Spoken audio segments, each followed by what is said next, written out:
Assalamualaikum warahmatullahi wabarakatuh. Gimana kabar anak-anakku semuanya? Semoga kalian selalu sehat dan semangat. Materi di hari ini yaitu tentang fikih di bab sholat, ya, di bab ibadah sholat, di mana ibadah sholat memiliki pengertian yaitu sholat adalah ibadah wajib yang dikerjakan oleh umat Islam seluruh dunia, ya, karena sholat itu adalah amalan yang pertama nanti dihisab di hari akhir.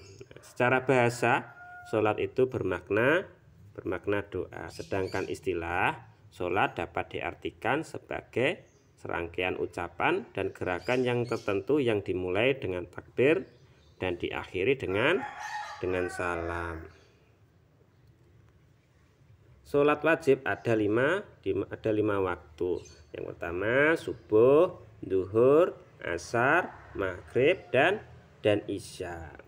Nah, di mana sholat merupakan ibadah pertama kali yang akan dihisab. Makanya kita harus sholat tepat waktu, sholat dengan tumakninah dan khusyuk.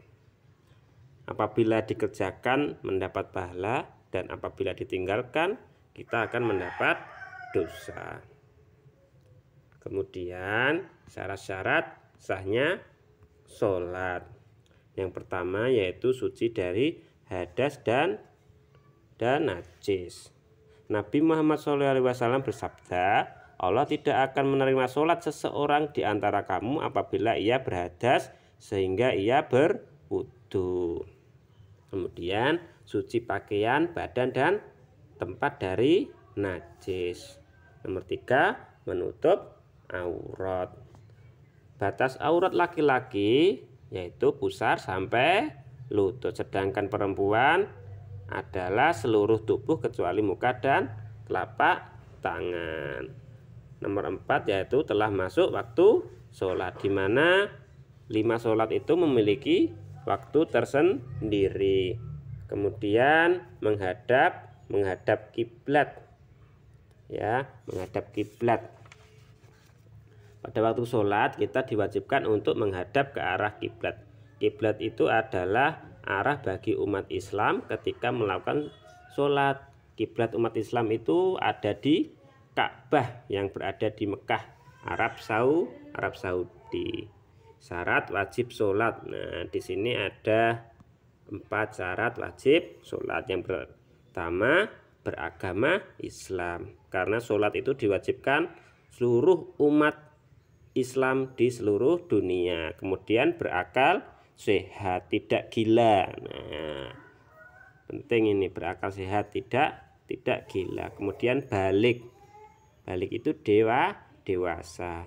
Yang keempat, dalam keadaan terjaga, sadar apa yang dia lakukan. Kemudian rukun sholat. Nah, di sini kita ada 13 rukun sholat. Yang pertama, niat dalam hati, yaitu menyengaja sholat karena Allah Ta'ala. Kemudian berdiri tegak dan menghadap kiblat. Apabila sakit tidak bisa berdiri, bisa dengan duduk. Apabila tidak bisa dengan duduk, bisa dengan berbaring. Apabila tidak bisa berbaring, cukup bisa tiduran dan mengedipkan mata, itu jika sudah terpaksa sekali. Kemudian yaitu membaca takbiratul ihram, ya, takbiratul ihram. Kemudian membaca suratul al-fatihah. Selanjutnya yaitu yang kelima itu ruku', ya. Ruku' itu gerakan yang membungkukkan badan sampai lurus dengan kepala, ya, badannya lurus dengan kepala. Tangan memegang lutut dengan tumakninah, ya, dengan tumakninah. Ya, kemudian iktidal. Ya, iktidal itu gerakan bangkit dari ruku' berdiri tegak dengan membaca Sami Allahu liman hamidah, ya, dengan tumakninah juga.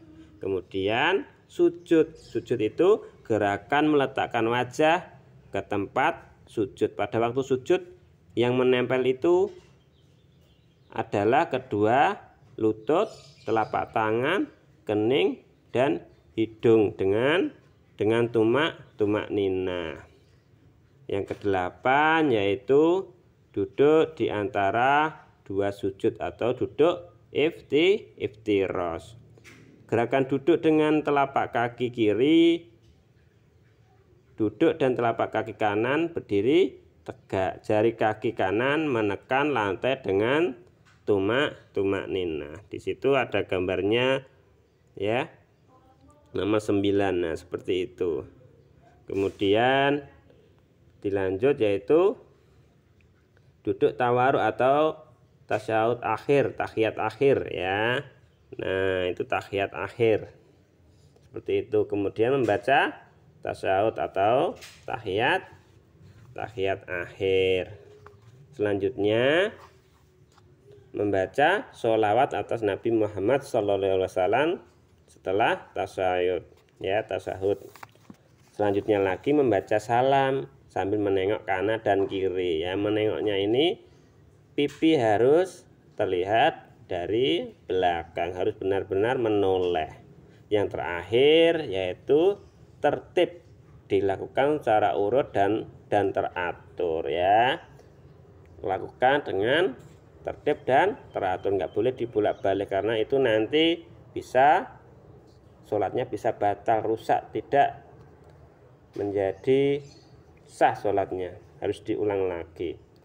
Nah, tugas kalian, ya, tugas kalian di rumah mandiri mengerjakan buku Al-Islam fikih halaman 32 sampai 33, cukup nomor 1 sampai 10.